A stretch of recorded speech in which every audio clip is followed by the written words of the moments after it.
आदित्य पढ़ने में थोड़ा एवरेज और लड़कियों के मामले में थोड़ा कच्चा था। उसकी मुलाकात 11वीं स्टैंडर्ड में खुशी से हुई।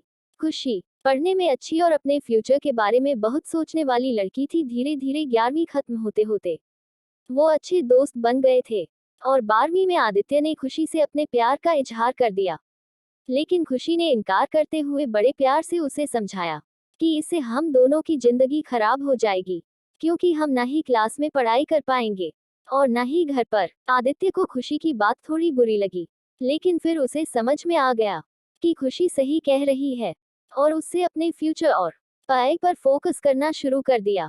और अब आदित्य किसी भी लड़की से बात नहीं करता था, यहाँ तक कि खुशी से भी नहीं, क्योंकि उसे लगता था कि वो जब भी खुशी से बात करता है तब उसे अच्छा नहीं लगता था, क्योंकि कुछ दिन पहले तक खुशी उसकी क्रश थी और आज वो उसे रिजेक्ट कर चुकी थी।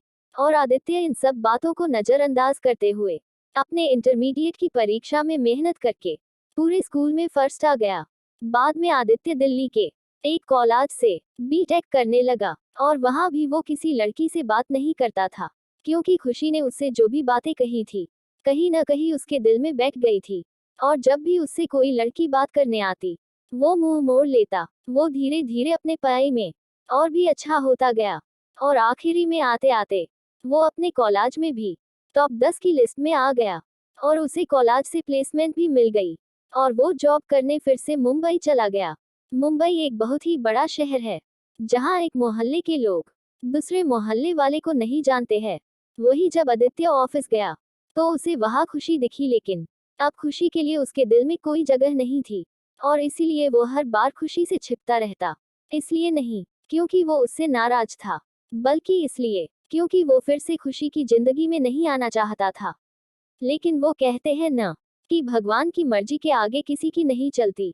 एक दिन ऑफिस के कैंटीन में खुशी ने आदित्य को देख लिया और उसके पास जाकर उससे बातें करने लगी। आदित्य के पास भी खुशी से बात करने के अलावा और कोई विकल्प नहीं था। दोनों के दिल में पिछले 4 सालों से जो भी दर्द था उन्होंने एक दूसरे को बताया और खूब सारी बातें की। खुशी ने उससे बिछड़ने के बाद अपने सफर के बारे में बताया और आदित्य से उसके बारे में पूछा, जिसके बाद आदित्य को कहीं न कहीं लगने लगा था कि खुशी गलत नहीं थी और आदित्य को फिर से खुशी से प्यार हो जाता है।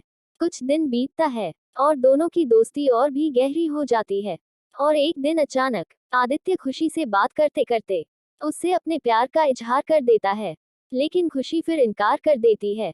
और जब आदित्य उससे इसकी वजह पूछता है तो वो बताती है कि उसकी शादी तय हो गई है और 1 महीने बाद वो ये जॉब छोड़ देगी।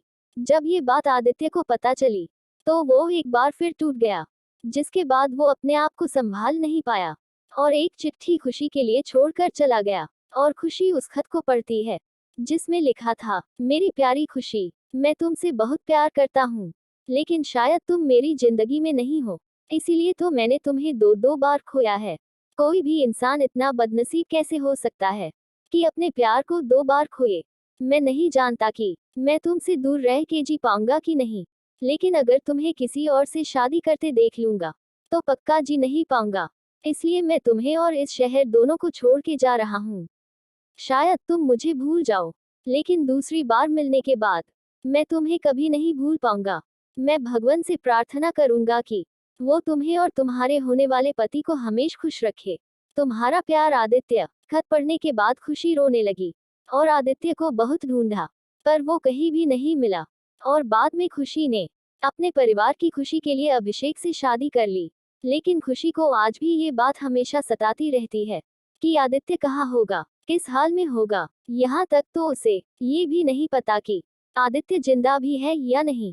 एक तरफ खुशी अंदर ही अंदर घुटती रहती है, लेकिन दूसरी तरफ वो एक परफेक्ट बहू, परफेक्ट पत्नी और परफेक्ट माँ भी है, जिसे उसके परिवार वाले हमेशा प्यार करते हैं और हमेशा प्यार करते रहेंगे। हमें ये तो नहीं पता कि खुशी ने 12वीं स्टैंडर्ड में या जॉब टाइम पर आदित्य को ठुकरा के गलत किया या सही, लेकिन आदित्य ने ये साबित कर दिया कि वो खुशी से सच्चा प्यार करता था और इस बात का एहसास शायद अब खुशी को भी हो चुका था। और इसीलिए शायद आज तक खुशी अपने आप को